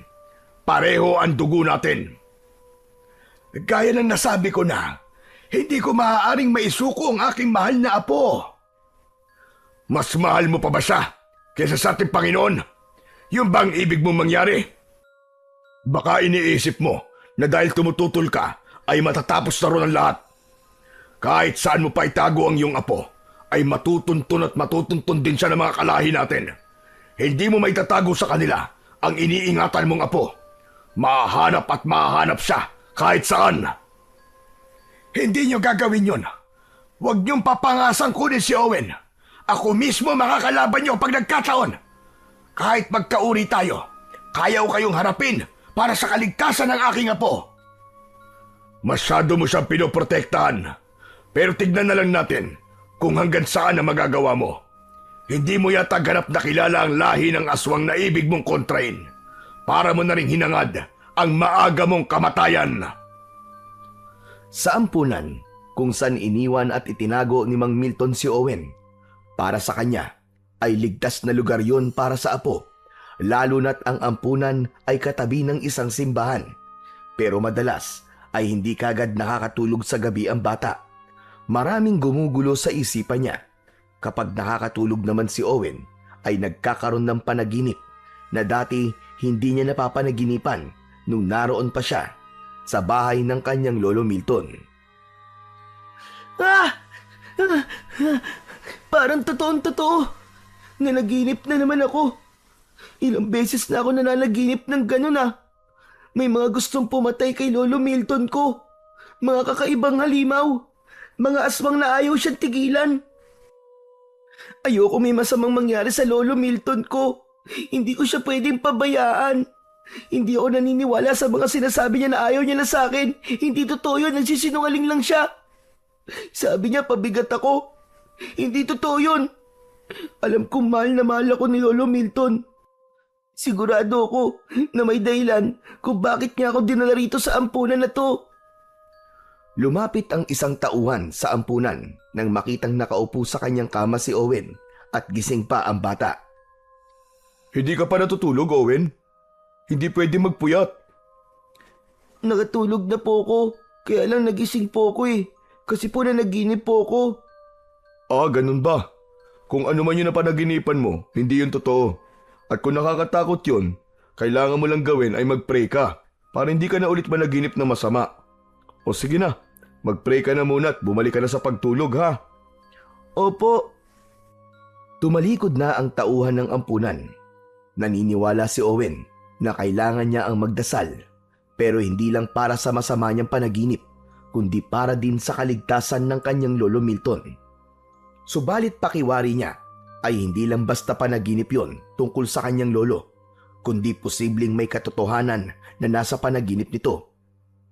Hindi na dinalaw pa ng pagkakaantok si Owen ng gabing yon, sapagkat tulog na rin ang halos lahat ng mga tauhan sa ampunan, pati ang mga katulad niyang bata na naroon. Nagpa siya itong bumaba sa kanyang kama. Marahan ang bawat pagakbang patungo sa pinto. Ibig lumabas ni Owen, at kung magkakaroon siya ng pagkakataon, ay tatakas na rin siya. Sa paglabas ni Owen, ay ganoon na lang ang kanyang pagtataka nang makarinig siya ng kakaibang ingay mula sa labas ng gate ng ampunan. Kakaiba ang mga ingay na yon. Nagdulot yon ng kilabot sa bata. Nais ni Owen na alamin ang pinagmulan ng ingay, kaya sumilip siya sa labas ng gate ng ampunan. May maliit na butas doon na maaaring makita ang sinumang nasa labas. Ganun na lamang ang gulat at agad na kinalibutan si Owen nang makita ang ilang halimaw na nasa harapan ng gate na tila naghihintay ng pagkakataon upang makapasok sa loob. Naku po, hindi ako maaaring magkamali. Mga aswang na nasa labas nitong ampunan. Bakit may aswang na nakarating dito? Hala, anong gagawin ko? Kung gigisingin ko ang mga tauhan dito sa ampunan, baka kung anong mangyari sa kanila. Pero hindi dapat makapasok sa loob ang mga aswang. Kaya lang, anong gagawin ko?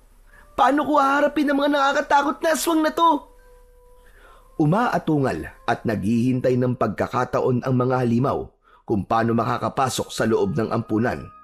Subalit bago pa sila makagawa ng paraan, ay may isa pang aswang ang dumating. Galit ito at planong atakihin ang dalawang aswang na kanina pa nag-aabang sa may gate ng ampunan. Mukhang hindi nila kakampi yung dumating na aswang. Kitang-kita ni Owen nang sugurin ng bagong dating na aswang ang dalawang kauri nito na nag-aabang sa gate ng ampunan. Nagpambuno sila, isa laban sa dalawa, subalit mas agresibo at palaban ang nag-iisang aswang. Pangil sa pangil, kuko sa kuko ang kanilang paglalaban. Bumangga pa sa pader na yari sa bakal ang mga nagpapambunong aswang. Malakas ang kalabog na halos masira ang gate na bakal. Kapwa sugatan ang mga halimaw, ang kanilang laway ay nagkalap at tumutulo na tila pagod na sila sa kanilang naging sagupaan. Subalit isa man ay ayaw magpaawat. Patay kung patay, tila yun ang nais nilang mangyari. Kilabot naman ang nararamdaman ni Owen habang nakasilip siya sa isang butas at pinapanood ang sagupaan ng mga halimaw. Wala pa rin gustong magpatalo at umurong. Hanggang sa isang malakas na ingay ang narinig ng nagpapambunong mga aswang. Tunog yun ng kampana ng simbahan, hudyat na mag-uumaga na. Kapwa na pahinto sa kanilang engkwentro ang mga halimaw. Napatingala sila sa kalawakan, kasunod ay nagkanya-kanya na ng takbo patungo sa kadiliman. Walang sino man ang nanalo sa labang yun, subalit isang bagay ang tiyak, kapwa sila may mga sugat. Ganap nang kinain ng kadiliman ang mga halimaw na kanina lamang ay nais magpatayan. Tanging si Owen lamang ang nakasaksi ng mga pangyayaring yon. Hindi na rin yun ipinaalam pa ng bata sa mga taga-ampunan. Saka hindi niya tiyak kung paniniwalaan ang mga sasabihin niya tungkol sa mga aswang na nakita niya. Samantala, nagngingit-ngit naman si Gardo habang hinuhugasan ng kakaibang uri ng langis ang mga sugat sa kanyang katawan. Isa siya sa mga aswang na naroon sa may gate ng ampunan, sapagkat gaya ng kanyang sinabi ay matutunto nila ang kinaroroonan ng apo ni Mang Milton. Hindi nga siya nagkamali. Agad nilang nalaman ang lugar na pinag-iwanan sa bata. Sa bahay ampunang yun, naroon nga ang apo ni Milton. Ang batang kailangan namin makuha para maging alay sa aming Panginoon. Kaya lamang, napurnada dahil sa pakikialam ng isang aswang na kauri din namin. At hindi ako maaaring magkamali na si Milton ang aswang na yun. Siya ang umadlang upang hindi kami magtagumpay na makuha ang bata. Pero hindi pa kami tapos. May iba pang pagkakataon. Ang mahalaga ay tsak na namin kung nasa ng bata.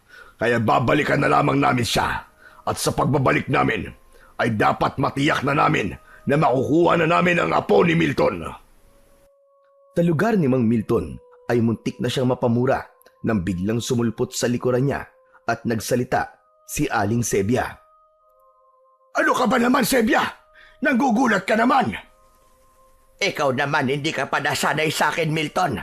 Matagal na akong ganire na bigla na labang sumusulpot. Pero dapat ay bumubusina ka naman. Nako! At gusto mo pa yata akong gawing kotse na kailangan bumusina pa. Ayoko lang na nagugulat ako.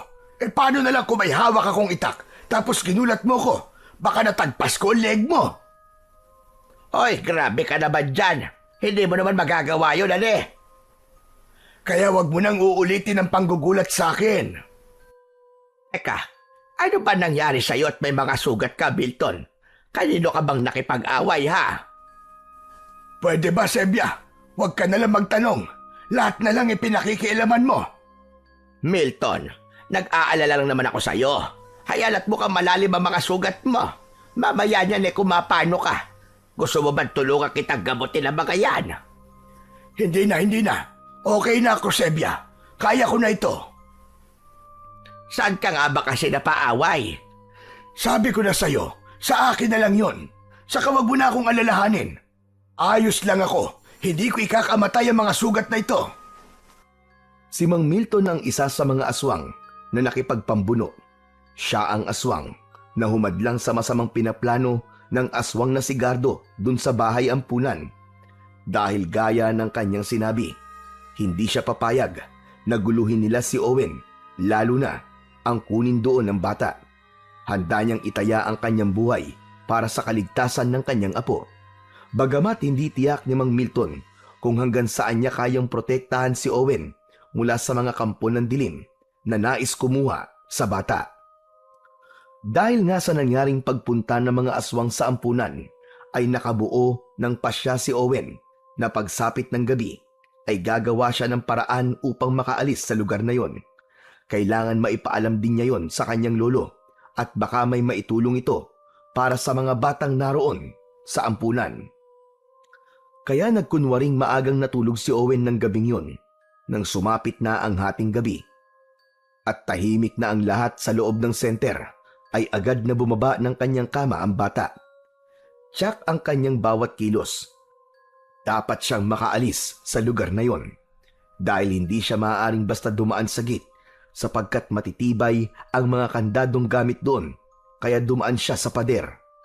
May kataasan yon pero nakagawa siya ng paraan upang makadaan doon.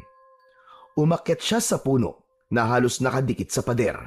Nang makaakyat doon ay itinali ang nakuhang lubid para makababa siya.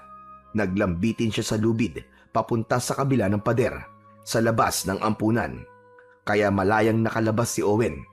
Hindi yun naging mahirap para sa kanya. Sa kuta naman ng mga aswang na pinamumunuan ni Gardo ay naghahanda sila ng isang pagsalakay.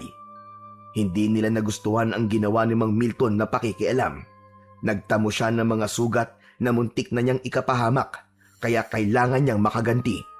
Dahil alam na nila ang kinaroroonan ng apo nito kaya wala ng dahilan para buhayin pa nila si Mang Milton. Kahit kauring aswang man nila ang matanda ay walang kabayaran para sa kanila ang ginawang pagtataksil nito. Pagtataksil ang ginawa ng matanda na pag-atake at paghadlang sa kanila para makuha si Owen. Tinawag ni Gardo ang mga kalahi niyang aswang asbo upang magkakasama silang puntahan at ibigay ang kamatayan kay Mang Milton.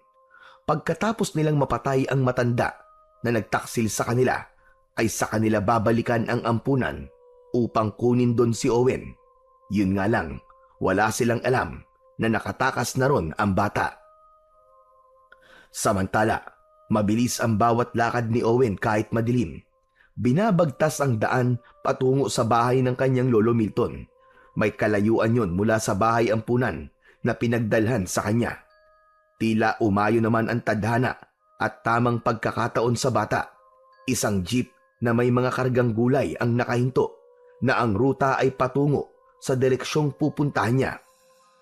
Nagkakabit ng gulong ang driver nito, nakatulong ang isa pang lalaki.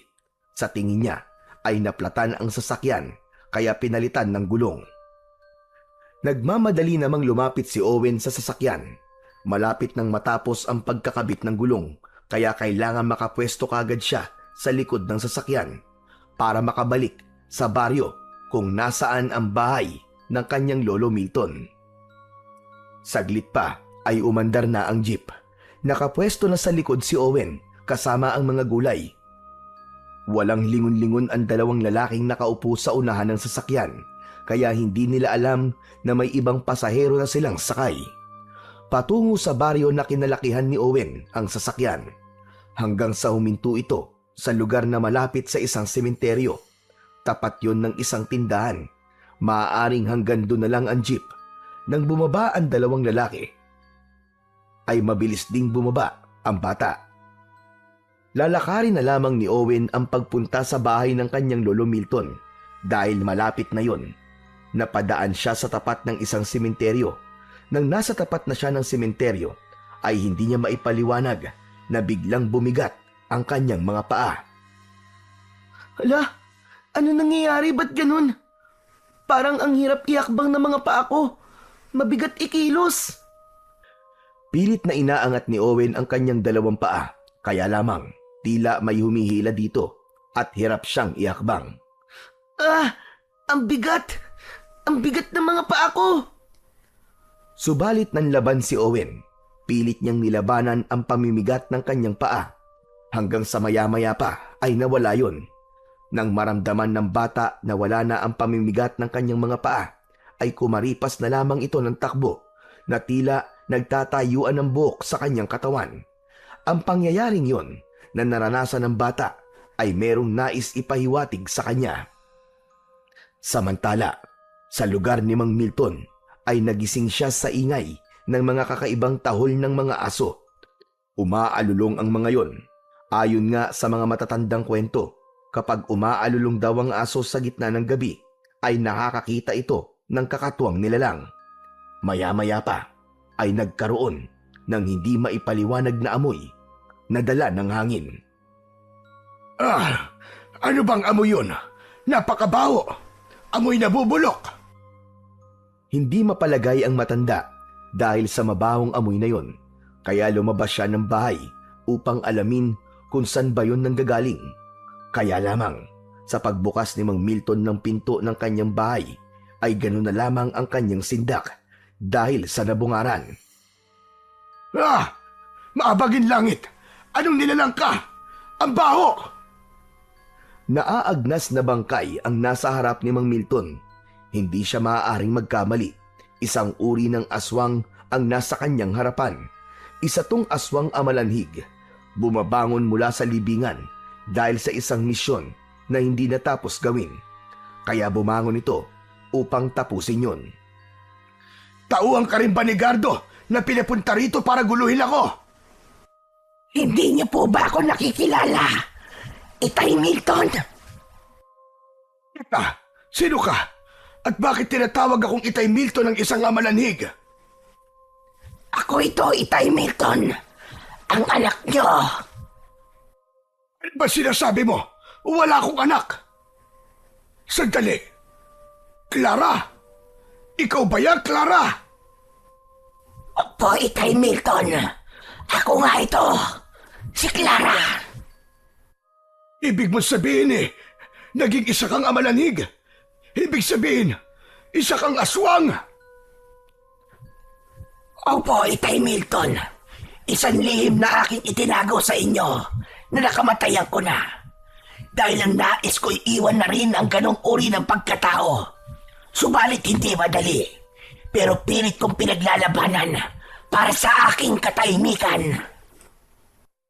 Teka, bakit ka nagbalik? Anong dahilan? Para sa anak ko. Kailangan niya ang tulong ko ngayon, Itay Milton. Dapat ko rin maipasa sa kanyang taglay kong bertud na nasa loob ng aking katawan. Kailangan maibigay ko sa kanya para magkaroon na ako ng kapayapaan upang tuluyan na ako makatawid sa lugar na gusto kong puntahan na ikatatahimik ng aking kaluluwa. Eka, Clara, ano bang bertud ang sinasabi mo? Mula sa naaagnas na katawan ay may dinukot si Clara sa loob ng katawan niya. Ito, Itay Milton. Ang puting batong ito, ang bertod na tinutukoy ko. Mutya ng punong banaba. Makatutulong ito sa aking anak, lalo na kung may mga kampon ng kadiliman na nanggugulo sa kanya. Tama ka.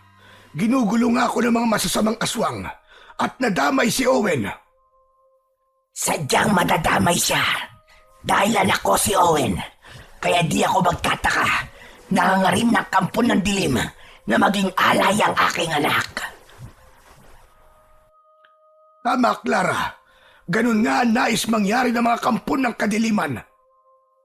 Kunin mo na ito, Itay Milton, para sa iyong kaligtasan. Ang bertud din ito, ang dahilan kung bakit nagawa kong labanan ang pagiging aswang ko.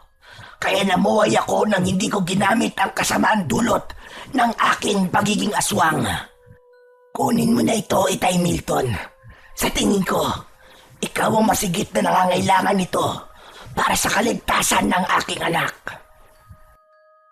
Hinuha ni Mang Milton ang puting bato na sinasabing bertud.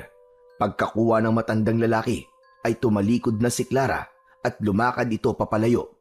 Habang naglalakad ito ay unti-unting nalalaglag ang mga bahagi ng nabubulok na laman ni Clara hanggang sa tuluyang maubos ito at tila nalusaw. Wala na ang amalanhig na si Clara nang mula sa likuran ni Mang Milton ay may humawak sa braso niya. Napapitlag sa pagkakagulat ang matandang lalaki. Ganun na lamang ang pagtataka nang makita niya kung sino ang humawak sa kanyang braso. Owen, apo! Lolo, para po kayo nakakita ng multo ah. Anong ginagawa mo rito, bata ka? Abay, paano ka napunta rito? Lolo, ayoko na po dun sa ampunan. Dito na lang po ako. Nako, ikaw talaga! Tumakas ka, no? Lo, dito na lang po ako sa inyo. Mas gusto ko po kayong kasama, Lo. Siya nga pala, kanina, may nakita ka bang kausap ko? Wala po. Nagtataka nga po ako dahil nakatulala po kayo tapos may tinitignan kayo sa kamay nyo.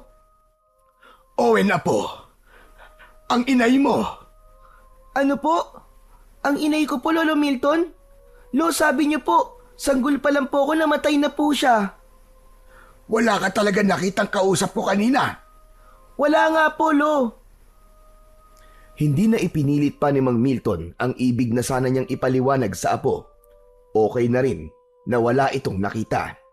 Halika, apo, sa loob tayo mag-usap dahil hindi ko nagustuhan ang ginawa mong pagtakas sa ampunan. Ikaw talagang bata ka. Ang tigas-tigas ang ulo mo. Kasi po, Lolo, kaya rin po ako tumakas doon sa ampunan para humingi po ng tulong sa inyo. Kasi po delikado po mga bata doon sa ampunan. May mga aswang po na pumunta doon. Nakita ko nga po may mga aswang po na naglaban. Alam na ni Mang Milton ang tinutukoy ni Owen, kaya hindi na rin ito nag-usisa pa. Sila ni Gardo ang aswang na nakita ng apo. Nasa pag-uusap ang maglolo nang marinig nila ang pagpalahaw ni Aling Sebia na kanilang kapitbahay. Lolo, sigaw po ni Aling Sebia yun ah. May masamang nangyayari sa kanya. Hindi yun sisigaw ng ganun kalakas kung walang nangyayari. Nagmamadaling lumabas ng bahay ang maglolo. Kailangan nilang tulungan si Aling Sebia. Agad nilang nakita na napapaligiran ng mga aswang-asbo ang bahay ng matandang babae. Tama ang naging kutob ni Mang Milton. Pati na ang kapitbahay niyang si Aling Sebia ay idadamay ni Gardo sa gagawin nilang paghihiganti. Lolo, ang daming aswang. Humanda ka, apo. Tayo ang talagang pakay ng mga yan. Ano, Lolo? Tayo po. Oo, kaya halika na sa loob ng bahay. May kailangan tayong kunin doon para harapin ang mga aswang na yan. Nauna na si Mang Milton na nagmamadaling lumakad patungo sa kanilang bahay. Nakasunod naman si Owen na nasa isip pa rin ang pagtataka. Kinuha ni Mang Milton ang itak niya na ginagamit sa pagkatay sa mga palakang bukid, samantalang ang ibinigay naman niya kay Owen ay ang buntot ng pagi. Apo, alam mo ba na gamitin ito? Opo, Lolo. Kaya ko pong gamitin ang buntot ng pagi. Humanda ka at bago tayo lumabas ng bahay, kunin mo ang puting batong ito. Ano po ito? Candy po ba ito? Higit pa sa candy yan, Apo. Sige na, isubo mo na. Kailangan mo yan, Apo. Lalo na't kailangan nating harapin ang mga aswang. Isubo mo na, bilisan mo. Walang nagawa si Owen dahil sa pagmamadali, kundi ang isubo ang puting bato na isang bertud. Taglay nito ang mutya ng Banaba, ayon sa nanay ng bata na bumangon mula sa libingan. Naubo na tila nasamid pa si Owen pagkalunok sa puting bato. Handa ka na ba, Apo? Kailangan na nating harapin ang mga aswang para matigil na sila sa kanilang pananakot at panggugulo sa atin. Lumabas na ng bahay ang maglolo. Nakahanda na silang harapin ang mga aswang asbo na nanggugulo at nais kumuha kay Owen. Lubayan niyo si Sebia! Mga anak kayo ng Teting! Huwag niyo siyang idamay! Kami ng apo ko ang harapin niyo! Nandito kami! Lolo Milton, nakita na po tayo ng mga aswang. Mga kaapo, tsak nasusugod ang mga yan. Kaya humanda ka. Ano mang makikita mo at mga mangyayari, huwag na huwag ka magpapaapekto. Ang misyon natin ay harapin ang mga aswang na yan at talunin. Naiintindihan mo ba ako? Opo, Lolo. Naiintindihan ko po ang mga sinabi niyo. Bago pa umatake ang mga aswang na naroon sa harap ng bahay ni Aling Sebia, ay biglang nagkaroon ng pagbabago sa itsura ni Mang Milton at naging aswang ito. Subalit ang lamang niya ay may hawak siyang sandata na matalas na gulok upang mas maging madali ang pagharap sa mga kalaban. Dahil naman sa ipinalunok na puting bato ni Mang Milton kay Owen na isang uri ng bertud at taglay na mutya, ay nagbago rin ang anyo ng bata. Isang batang aswang na may hawak na buntot ng pagi. Ang maglolong aswang ay handa nang humarap sa mga masasamang aswang na pinamumunuan ni Gardo. Ang aswang na ang hatid ay kasamaan at kamatayan, samantalang ang misyon naman ng mga aswang na sina Mang Milton at Owen ay upang tapusin ang paghahari ng masasamang aswang. Nagsimula na ngang umatake ang masasamang uri ng aswang. Nagtalikuran pa ang maglolo upang protektahan nila ang bawat isa. Sa bawat pagsugod ng mga halimaw ay matinding pinsala ang mapapala nila mula sa matalas na itak ni Mang Milton. Humihiwa naman at lumilikha ng sugat sa katawan ng mapinsalang aswang ang bawat pagwasiwas ni Owen sa kanyang sandata na buntot ng pagi. Sige! Lumapit pa kayo mga damotres kayo para matikman niyo ang inyong kamatayan! O ano, mga pangit na aswang! Lumapit kayo dito! Sige, lapit pa! Para maramdaman niyo ang sakit ng hagupit ng buntot ng pagi ko! Gardo! Nasa na ang kayabangan niyo? Naduduwag na ba kayo? Kahit kailan, taksil ka, Milton. Hindi ka dapat naging kauri namin. Ama ka, taksil nga ako. Dahil matagal ko nang itinakwil ang lahi na pagiging masamang aswang. Kaya hindi ko papayagang magpatuloy pa ang kasamaan niyo. Ginawa mo pa talagang kakampi ang alaga mong bata. Dahil hindi ko papayagang maging katulad niyo siya. Lalo nang gawin siyang alay para lamang lumakas pa kayo. Hindi yun mangyayari. Lolo, tapusin na po natin ang aswang na yan. Alam kong isa po siya sa aswang na nagpunta sa ampunan. Tama ka, bata. Isa nga ako ron. Kaya magpasalamat ka at hindi ka namin nakuha ron. E di sana naging alay ka na sa aming Panginoon. Hindi mangyayari yun. Pangit! Tama na ang satsat. Kailangan wakasan na ang kasamaan nyo at paghahasik ng lagim, Gardo. Magkasamang umatake ang maglolo. Napakabilis ng mga pangyayari. Hindi na yun naiwasan pa ni Gardo. Bumaon sa katawan niya ang matalas na itak na hawak ni Mang Milton. Nakita yun ng ibang mga aswang na nais tumulong. Subalit sila naman ang hinarap ni Owen. Buong lakas at bilis niyang iwinasiwas sa ere ang kanyang hawak na buntot ng pagi. Humahagupit yon sa katawan ng mga natatamaang aswang at napapasigaw sa bawat latay na tumatama sa kanilang balat. Masyado kayo makukulit ha! Ang papangit yung mga aswang kayo! Ayaw nyo pa talagang tumigil! Kaya tikman nyo ang hagupit ng buntot ng pagi ko! Heto pa! Wari naglalaro na lamang si Owen at tuwang-tuwa sa paggamit ng buntot ng pagi na lumalatay sa katawan ng mga halimaw. Tagumpay naman si Mang Milton na gapiin si Gardo. Nakahandusay na ito at tila habol ang hininga. Ang totoo, naaawa kong makita kang nahihirapan, Gardo. Pero hindi na dapat binubuhay pa ang isang masamang nilalang na kagaya mo. Maawa ka, Milton. Bigyan mo pa ako ng pagkakataong mabuhay. At pangako, anumang kakayahan ko, ipapasa ko sa'yo. Ikaw na mangunguna sa mga aswang. Magiging sunod-sunuran ako sa'yo. Huwag mo na akong linlangin, Gardo. Kilalang-kilala na kita. Alam ko ang pagiging traidor mo. Kung pagbibigyan kita, malamang pagtalikod ko, tatraidorin mo ako. Totoo ang sinasabi ko. Maniwala ka, Milton. Maawa ka sa akin. Bigyan mo ko ng isa pang pagkakataon. Tama na! Tama na ang kadramahan mo! Itinaas ni Mang Milton ang matalas na gulok na hawak ng kanyang dalawang kamay.